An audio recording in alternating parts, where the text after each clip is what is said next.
bom poder estar aqui mais uma vez. Peço perdão por pregação.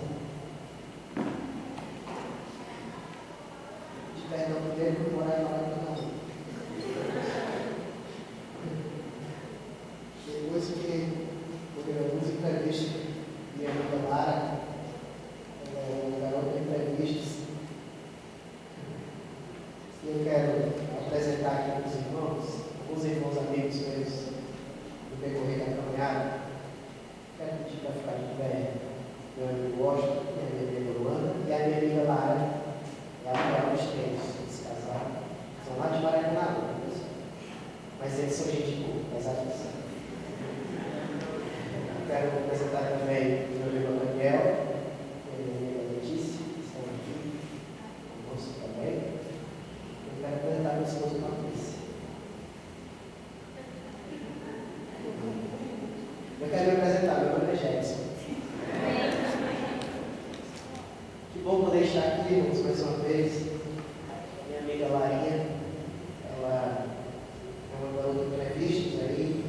Ela fez uma grande obra aqui no carro. Mas graças a Deus, aprova o Senhor que tudo foi lavado e limpado.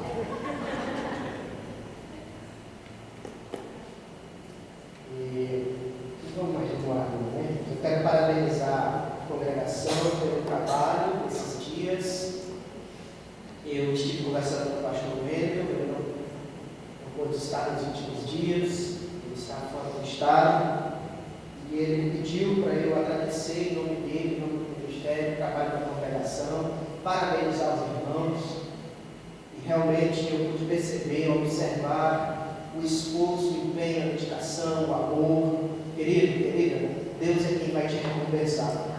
Amém. Ele vai estender as suas mãos sobre a sua vida e vai te recompensar a sua vida.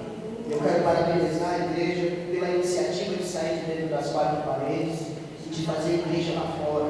Não apenas com evento, mas com testemunho, com a pregação da palavra.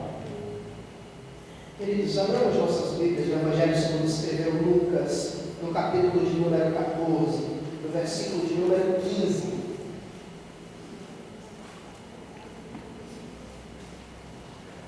Eu pude participar duas noites, não pude participar todas as noites por conta do meu trabalho. Eu trabalho numa funerária, não sei se eu já disse isso, se você tiver dito para mim de novo, já.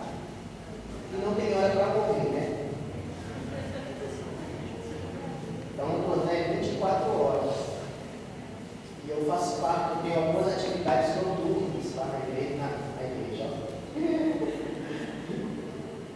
Para empresas.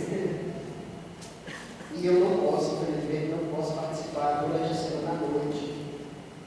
Deus vai resolver sempre. Mas eu estive duas noites, estive uma noite lá naquela empregada e uma noite aqui com a igreja. E nas duas noites realmente muito feliz que eu vi a ação de Deus nessas noites. O texto é o do Evangelho segundo Lucas. O capítulo é o de número 14 e o versículo é o de número 15. Lucas 14, 15. Os irmãos que encontrarem puderem confirmar para mim. Amém. Diz o seguinte: a minha versão é um pouquinho diferente. Quando Jesus ouviu isso, um dos que estavam na mesa com Jesus lhe disse, ao ouvir isso, certo homem que estava na mesa com Jesus disse a ele: feliz será aquele que comer do banquete do reino de Deus. Jesus respondeu: certo homem estava preparando um grande banquete e convidou muitas pessoas. Na hora de começar, enviou o seu servo para dizer aos que haviam sido convidados: venham, pois tudo já está pronto. Mas eles começaram um por um a apresentar desculpas.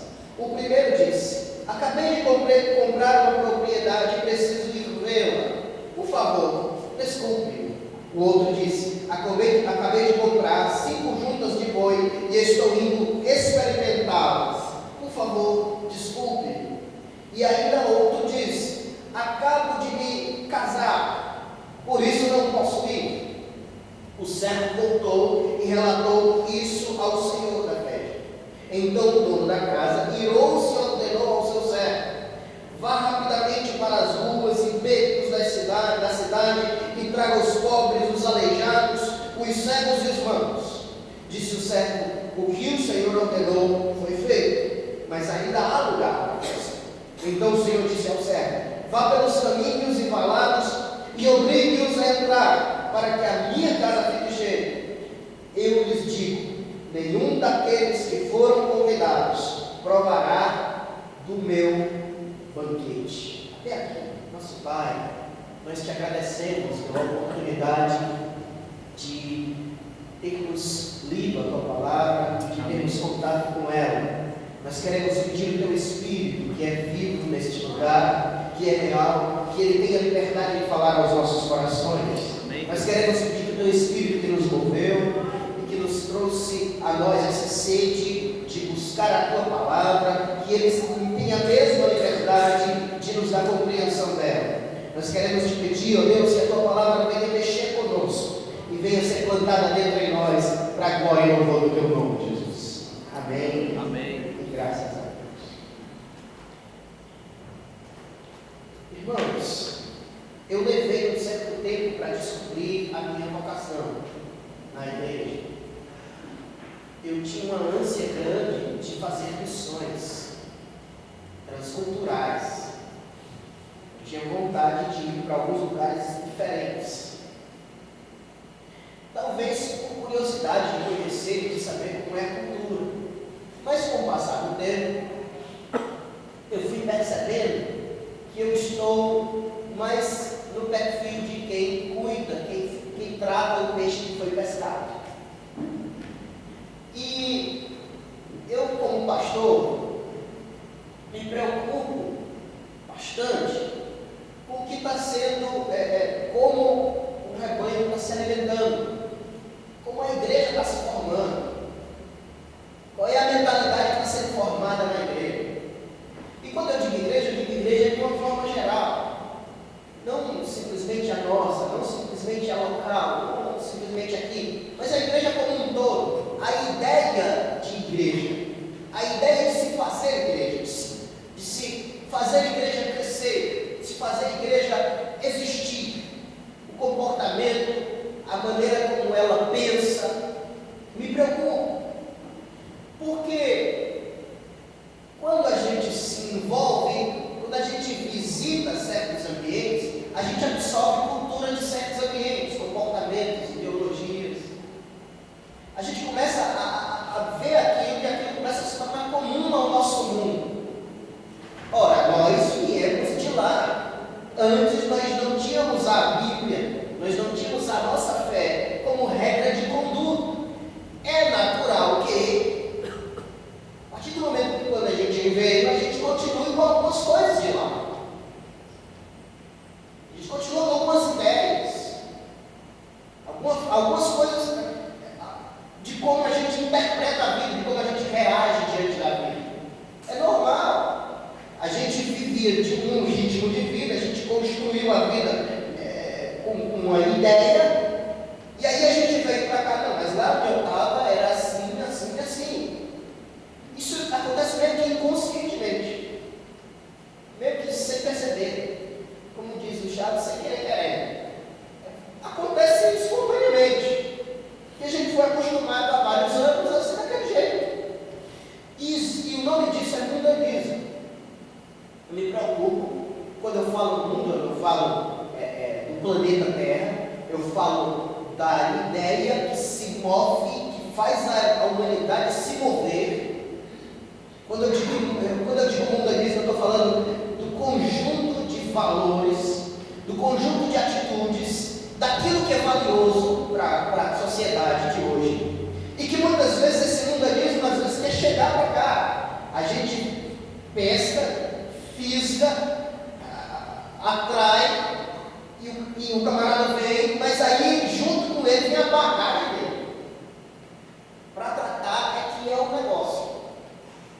Aí daí exige a paciência, exige a perseverança, exige um bocadinho.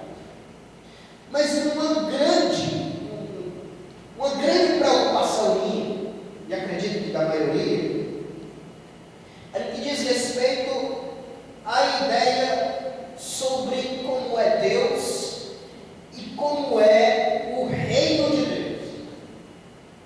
Nós herdamos no Brasil a herança dos Estados Unidos na ideia do que se refere à questão de triunfalismo.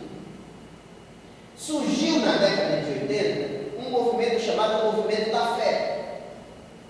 Esse movimento da fé trouxe uma ideia de vitória supervalorizada. E junto com ela trouxe a ideia da unção, das inúmeras unções. E veio uma ideia de que, olha, você vai vencer, e só vencer, e só vencer, e só vencer, e só vencer. E aí é sucesso na vida, sucesso na carreira, sucesso é providência divina, sucesso é porque Deus está com você, e o insucesso é coisa do diabo. E isso trouxe alguns exageros preocupantes.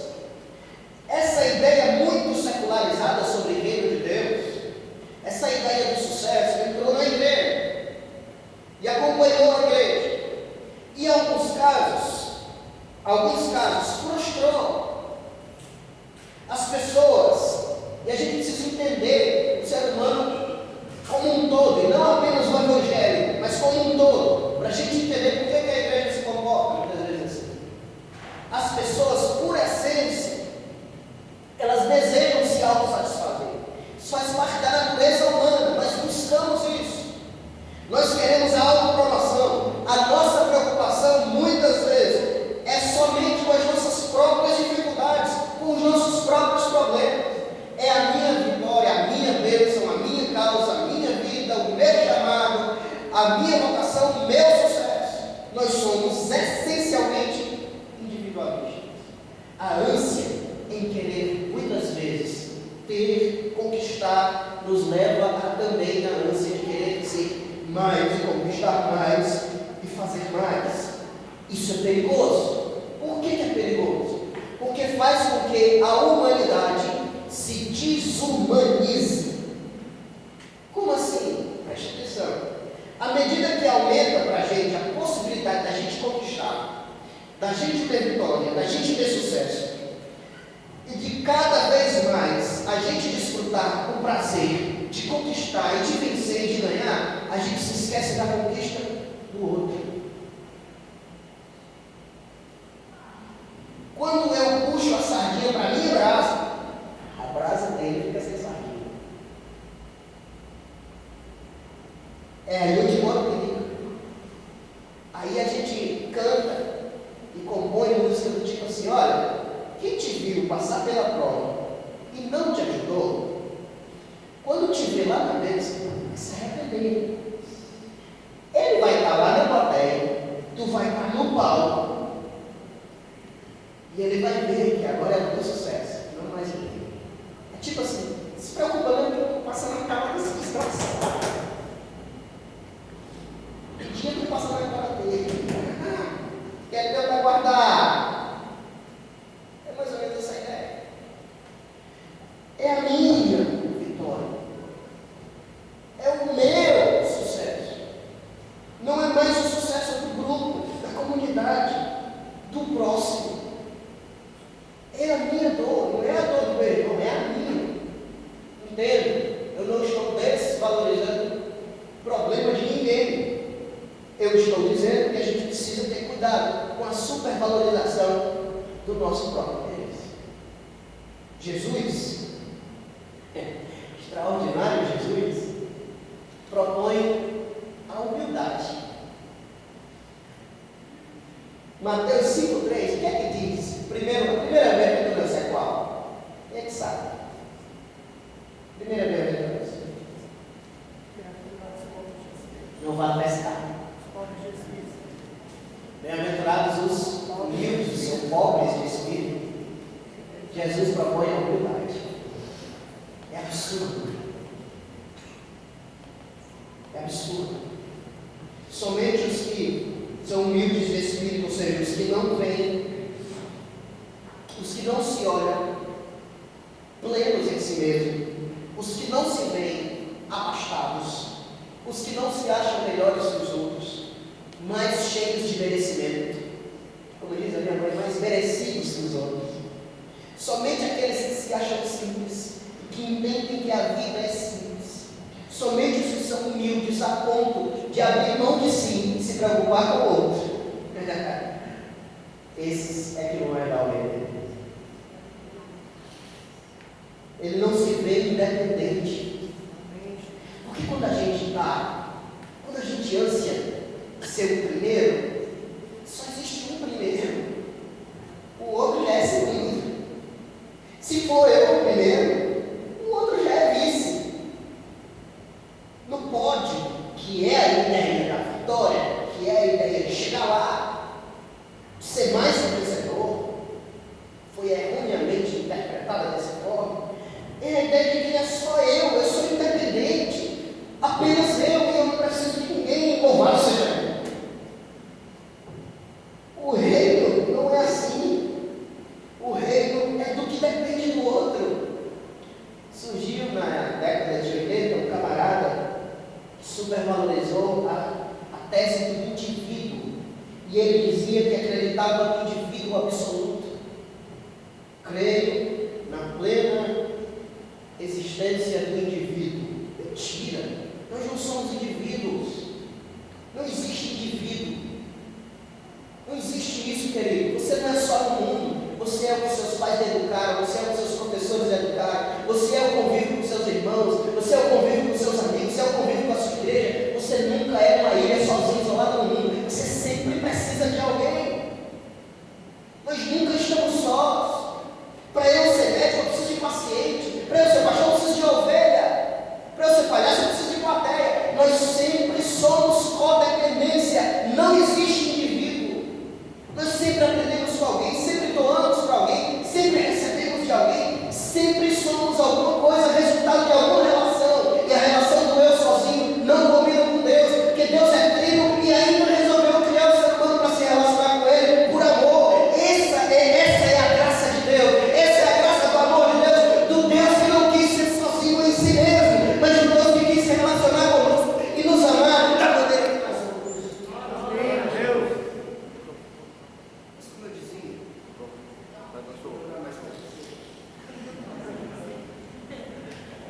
Mas como eu dizia, agora tá. Há uma supervalorização das causas individuais, das suas próprias lutas, da sua própria vitória, da sua própria conquista, às vezes da sua percepção do problema, até das rotinas que a gente gosta, das vocações. Tem uma supervalorização que ganha a cara de divino, de espiritual. Nós dizemos que é de Deus, que faz parte do reino, da vida cristã, da vida com Deus. Mas na verdade, à medida que nós vamos fazendo isso, nós vamos ganhando batalha e isso vai se tornando cada vez mais comum no mundo religioso, a gente na verdade está se individualizando. Muitas vezes, sucesso, preste atenção nisso, muitas vezes sucesso, triunfo, bem-estar, quando não é bem administrado, nos faz egoístas, nos faz piores. Muitas vezes, quando a gente está embaixo, a gente é melhor do que quando a gente está em cima. Quando a gente é anônimo, a gente é melhor do que quando a gente é famoso. Mas no Brasil, que agora essa ideia já caiu no desuso de todo o planeta. Mas o Brasil está começando agora. A gente ainda tem a ilusão de reality show, de ser o melhor cantor do Brasil, de gravar o CD e a música. Não se faz mais música por poesia, se faz música para sucesso. E música não foi feita para fazer sucesso, música foi feita para passar uma mensagem. Até as músicas evangélicas são assim. Eu me lembro da super força de Sansão. Fez dele um cara invulnerável. Fez ele se achar invulnerável. Fez ele se achar sou da época que o super-herói é o Jasper, viu, pessoal? Amém. Você usou, quem disse? Vamos lá. Amém. É o novo mesmo. 86. TV Manchete. Canal 2. Para você que não sabe o que é Jasper, Jasper é um tipo de Power Ranger. Sozinho. Ele não precisava dos outros. Ele era sozinho. Entendeu? Por isso o nome Jasper. Tinha nome mais legal. Jasper. Sansão se achava o Jasper. Porque ele era forte, ele era usado. Até que a sua soberba, o seu egoísmo de tanto vencer, a sua vaidade de tanto ganhar, atinge toda a nação, afeta todo mundo. Quis tanto andar sozinho, quis tanto ser um juiz sozinho, que se fere, que fere os outros, que perde, que se derrota, porque achava que não precisava andar com alguém, porque achava que não precisava melhorar.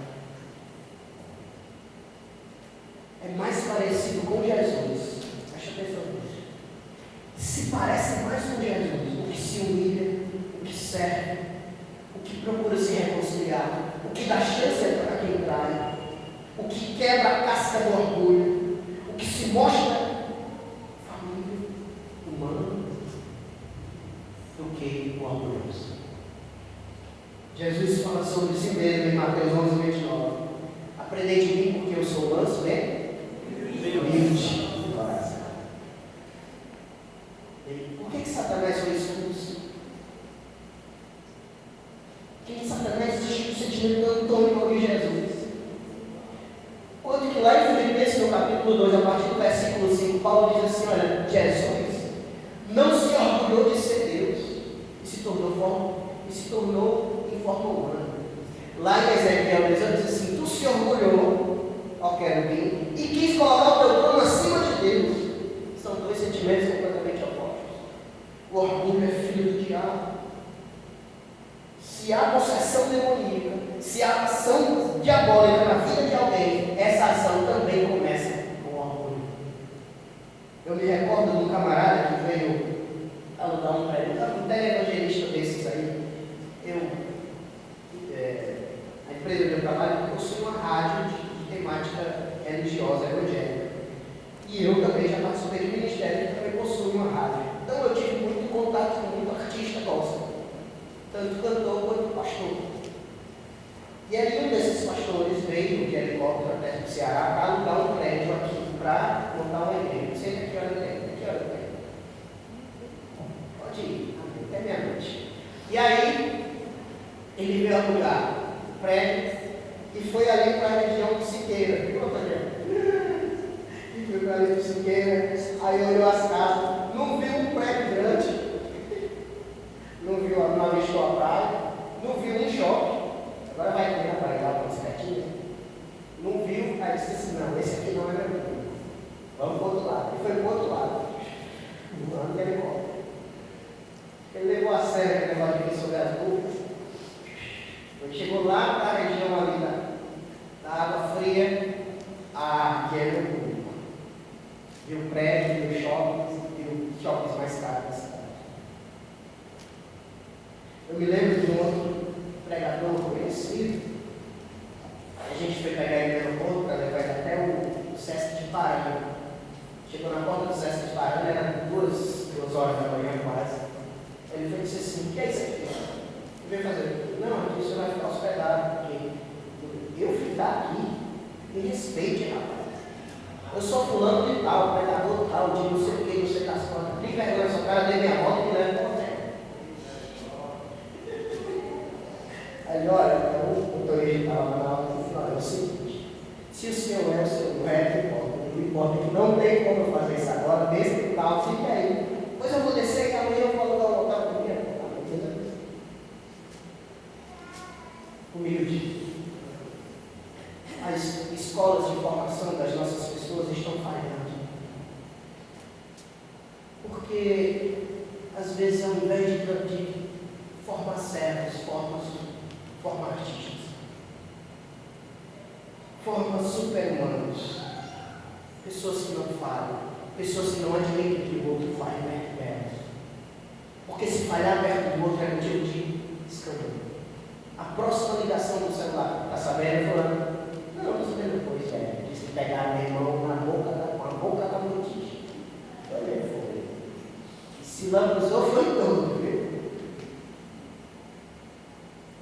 São pessoas que se escondem na casca da super humanidade. Daí, fa, li, da.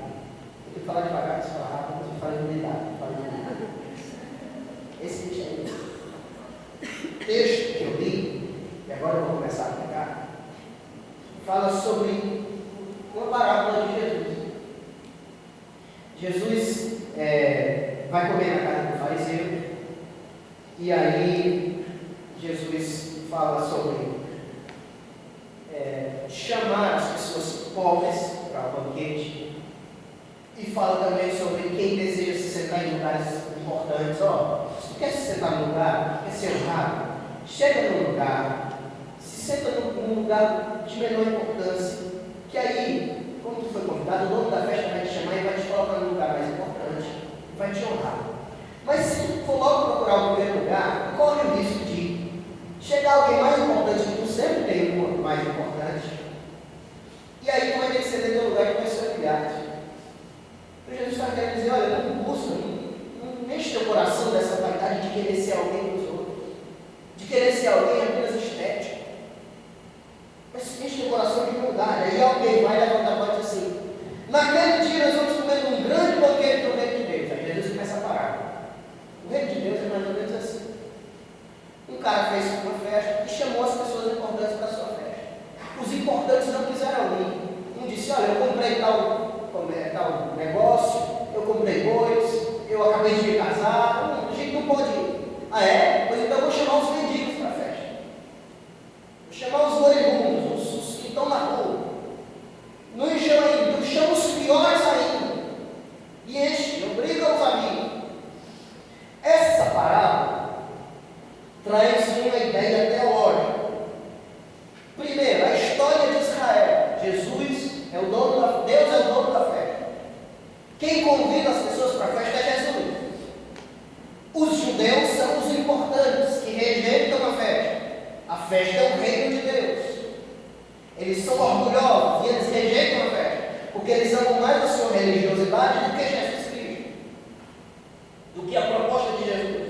E os outros que eram considerados indignos pelos judeus eram o restante da humanidade. Mas essa ideia, essa parábola também serve para a igreja, serve para toda e qualquer pessoa, todo e qualquer ajuntamento que se denomina cristão, ou que se denomina divino, seguidor de Deus.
E com quem já se acha o tal. E eu queria que nós parássemos para pensar em algumas verdades sobre esse texto, sobre essa parábola. O Deus que faz festa com pobres e com indignos é o Deus que está aqui nessa noite dizendo: querido, querida, se você se acha indigno, se você se acha pobre, se você se acha alguém necessitado, alguém que precisa de abraço e de perdão de Deus, Ele está aqui nessa noite para te abraçar, para encher a sua vida de amor e para dizer para você que você tem significado e que o seu significado não é porque você vai deixar de ter problema, não é porque você vai deixar de adoecer, por exemplo, como estão dizendo por aí. O seu significado é porque, independente de qual seja a circunstância que esteja acontecendo na sua vida, Ele vai ser com você, Ele vai te ouvir, Ele vai te consolar e nós, um dia você estará para sempre com Ele. Aleluia, glória a Deus. Primeira grande verdade que eu entendo aqui é que é possível ser, sim, mundano, ímpio, no pior sentido que você puder, no mais pejorativo que você imaginar. É possível sim ser mundano e ainda ser religioso. Possível sim. Só o dono da festa só convida quem é amigo, quem é do seu círculo de amizade.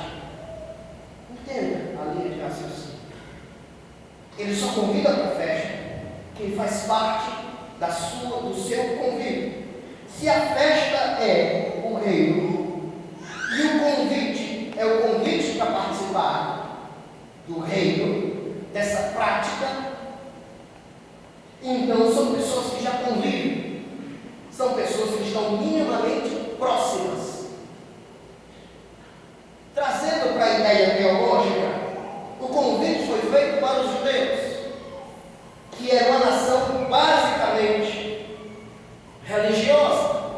Até a política judaica era baseada na religião.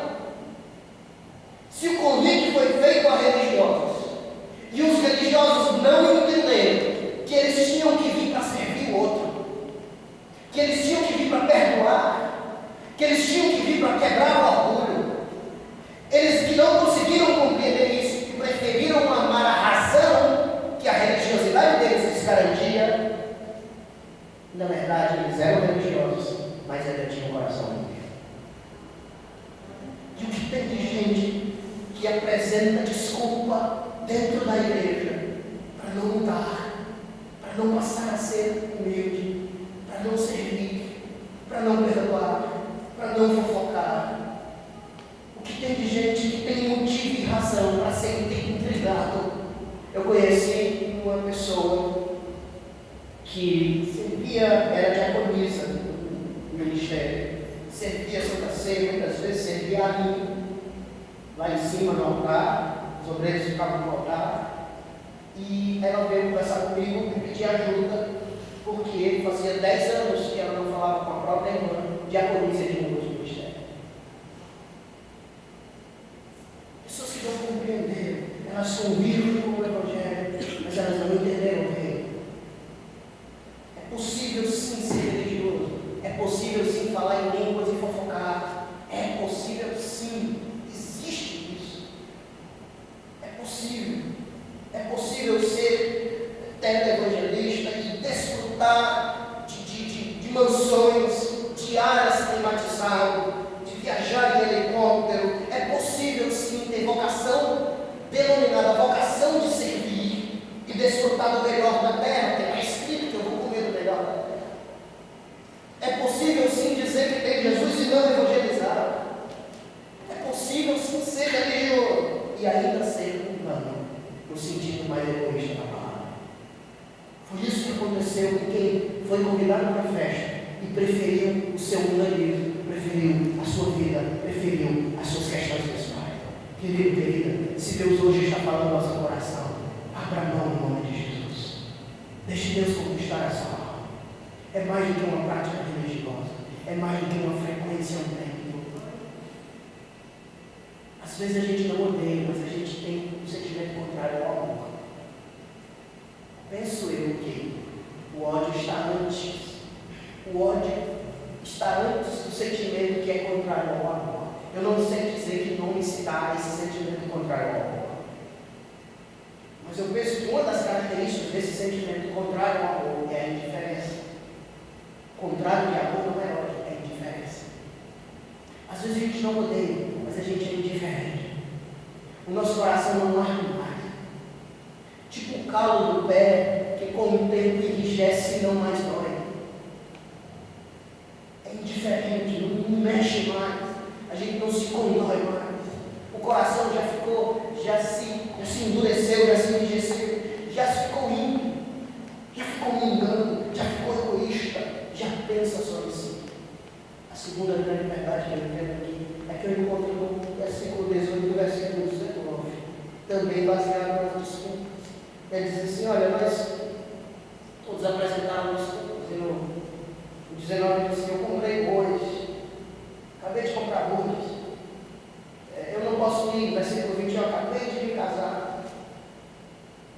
É que a classificação de ser digno e de ser apto para participar da festa, para participar do reino, não na verdade está na maneira como você encara, na maneira como você responde às propostas de Deus.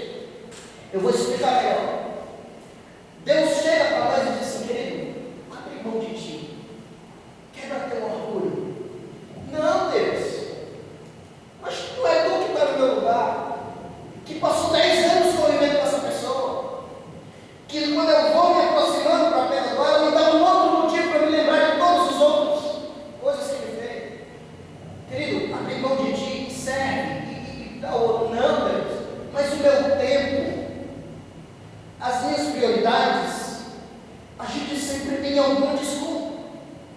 A maneira como a gente encara as propostas de Deus para conosco, dizem para nós, denunciam a nós, se nós somos ou não desse reino, se nós fazemos ou não, queremos ou não fazer parte dessa festa. O que fazer parte da festa, querido? Festejar, celebrar, é celebrar a oportunidade de servir. Celebrar é celebrar a oportunidade de ser anônimo e não famoso. Celebrar é celebrar a oportunidade de carregar a cruz e não receber um título de honra social. Celebrar é celebrar a oportunidade de ser parecido com Jesus e não ser um mero religioso. Amém, Deus. Essa é a razão de participar, essa é a festa que a gente tem que participar. Mas a gente sempre tem desculpa, sempre tem uma rotina, sempre tem um casamento, tem um boi para cuidar, tem uma vida para tanger, para levar, e aí a gente vai levando e deixa de lado as propostas divinas. Querido, Deus está chamando o nosso coração hoje, está chamando de uma forma melhor, de uma forma mais parecida com Ele, está nos chamando para perdoar quem nos fez mal, está nos chamando para perdoar a quem nós somos indiferentes, para servir o Judas, que nós sabemos que nos trai, mas que precisa ainda nos 45 do segundo tempo ser chamado de amigo, ter a oportunidade de ser amigo. Deus está nos chamando para uma vida mais excelente e não mais para nós apresentarmos as nossas desculpas de sermos medíocres para com Ele. Amém, Deus. Aleluia. Nós muitas vezes nos aprofundamos em conquistas humanas e individuais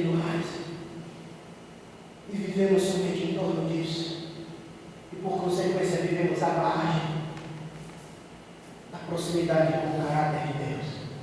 Entenda, querido, eu não estou falando de espiritualismo,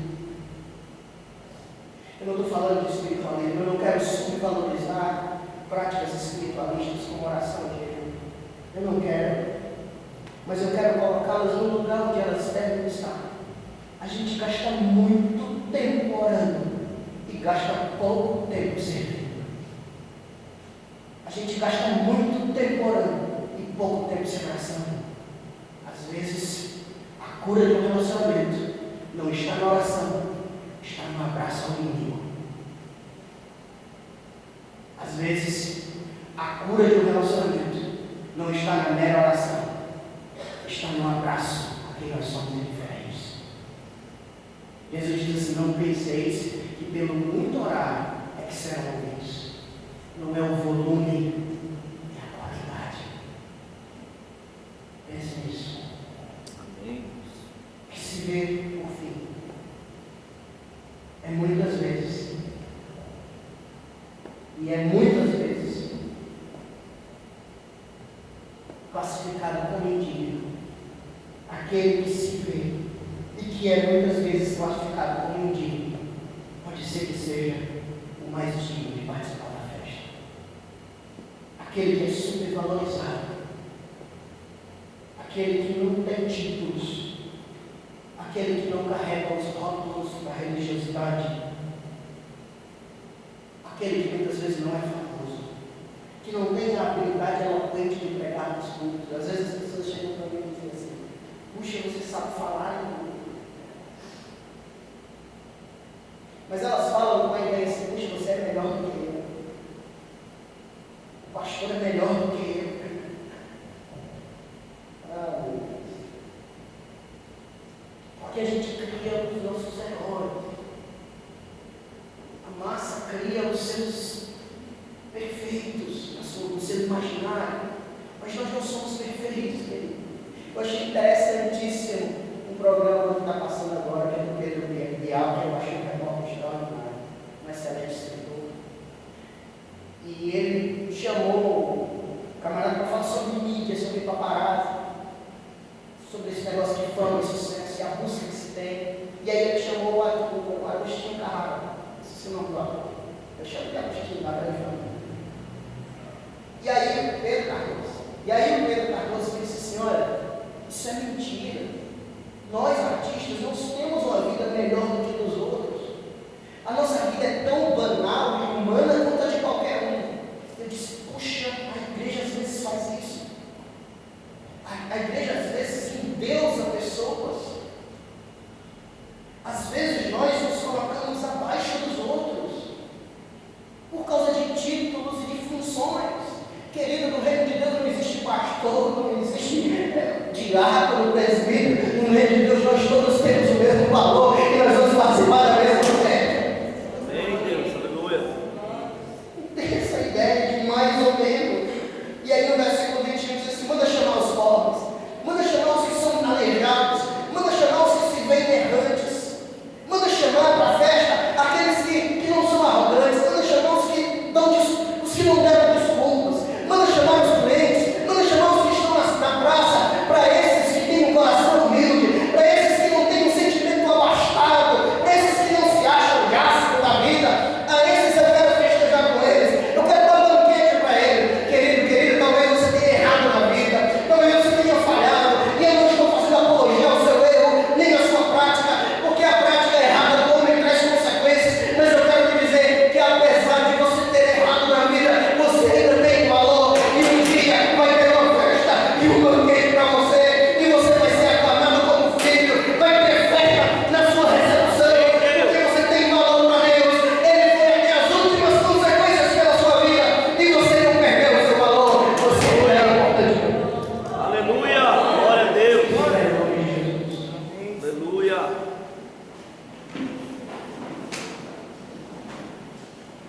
O banquete é para os humildes. O banquete é para os humildes. O banquete é para os humildes.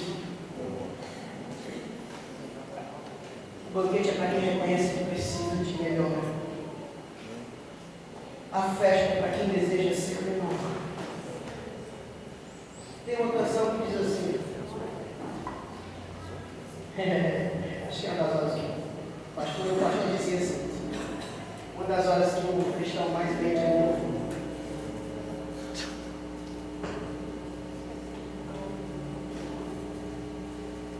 Porque ele diz assim: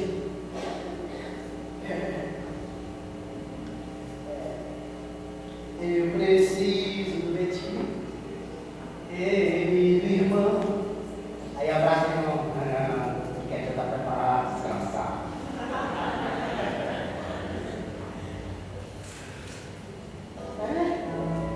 Tá coisada, hein?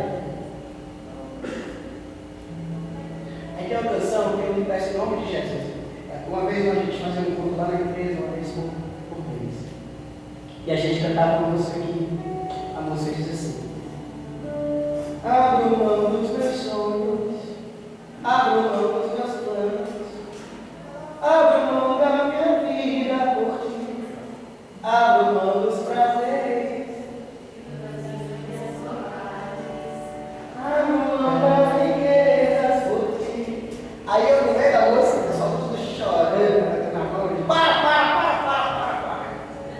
Eu tô falando, mentira. Eu conheço vocês.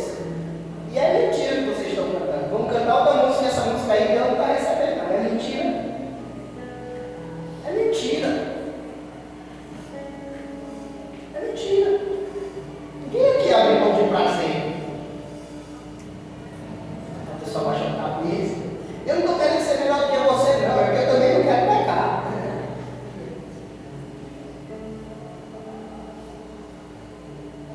A gente vai cantar a música que diz assim, ó. Que diminua eu e que cresça o Senhor. Mas que seja fruto da nossa verdade.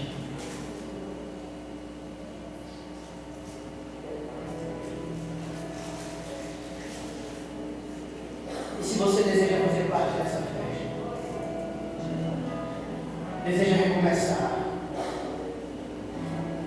quer dizer para Deus, Deus, eu quero começar de uma forma diferente. Eu quero lhe convidar a entregar você, a sua vida, as suas decisões, as suas relações a Deus. A maneira como você se relaciona em casa, a maneira como você se relaciona na igreja. Ah, fulano é uma vez. Só Deus sabe. Se há algo na sua vida que precisa ser trabalhado, há algum orgulho a ser quebrado? Tem algum orgulho a ser quebrado? Se há algum orgulho a ser quebrado, só Deus. Não é diante do jeito, não é diante do celular, é diante de Deus. E no meu dever essa canção, se você quiser fazer essa oração junto comigo, eu quero lhe convidar a sair do seu lugar para nós orarmos juntos.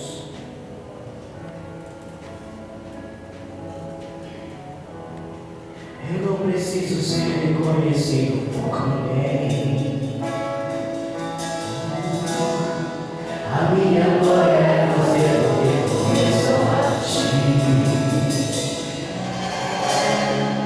E que diminua para que tu cresças, Senhor. Mas sim,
nós queremos nos dispor nas tuas mãos para que tu possas nos tratar. Se diante dessa oração Deus tocou no seu coração, eu queria que você saísse do seu lugar e nós orássemos juntos aqui. firmando uma aliança de serviço, uma aliança de servo, uma aliança de um coração renovado, uma aliança de um coração diferente. Talvez você já se ache pronto, não sei, mas talvez você acredite que precisa ser melhorado. O que é que precisa ser melhorado em você? O que é que precisa ser melhorado na sua vida? Não tenha constrangimento. Eu não estou falando para você entregar a sua vida a Jesus ou se reconciliar com Ele. Eu estou falando para dizer sim. Diga sim ao que Deus tocou no seu coração. Eu não sei o que foi que Ele tocou, eu não sei o que foi que Ele disse, eu não sei o que Ele ministrou, eu sei que Ele ministrou nessa noite. Se Ele ministrou nessa noite, Ele não tem ouvido desculpas, porque a festa não é feita de quem dá desculpas. A festa é feita de quem se acha moribunda, pobre e necessitado. Se você se vê necessitado, se você se vê carente, é noite de Deus tocar em sua vida. Se há alguém nessa noite que deseja reconciliar-se com Deus, aproveite esse momento. Saia do seu lugar e venha e recomece a sua aliança com Deus. Se há alguém nessa noite que acredita que precisa entregar a sua vida a Jesus, porque sua vida precisa ser melhor, aproveite esse momento e entregue sua vida nas mãos daquele que pode sim utilizar bem a tua vida. Funções e ministérios, habilidades e talentos não garantem a entrada na festa. O que garante a nossa entrada na festa é a nossa marca, a nossa identidade para com o dono da festa. Aprender de mim que sou manso e humilde. Há um coração quebrantado e não rejeitado.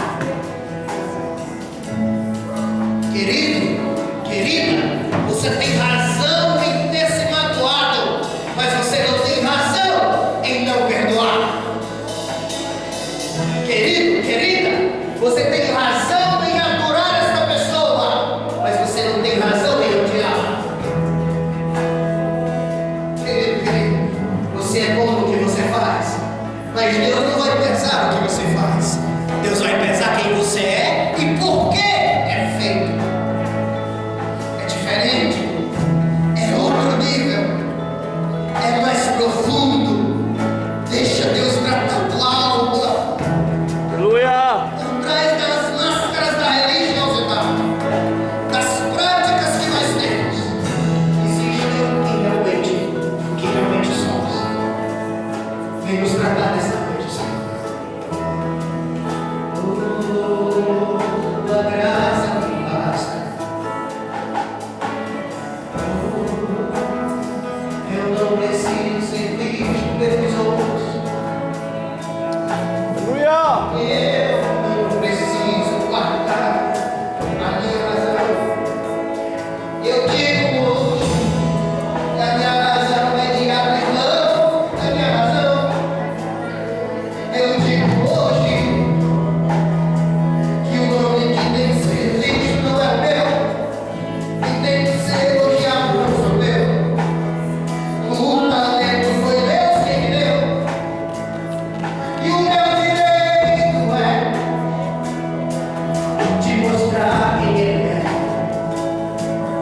de demonstrar quem Ele é. Eu tenho o direito de me entristecer, eu sei, mas eu não tenho o direito de me amargar, de me vingar, de pagar o mal, de odiar. Eu quero ser melhor, Senhor, melhor do que meus títulos. Eu quero ser melhor, Senhor, melhor do que os meus talentos são, do que minhas habilidades. Eu quero ser melhor de verdade. Eu quero recomeçar. Eu não preciso ser reconhecido por ninguém. A minha glória é fazer o que eu conheço a ti. E que de mim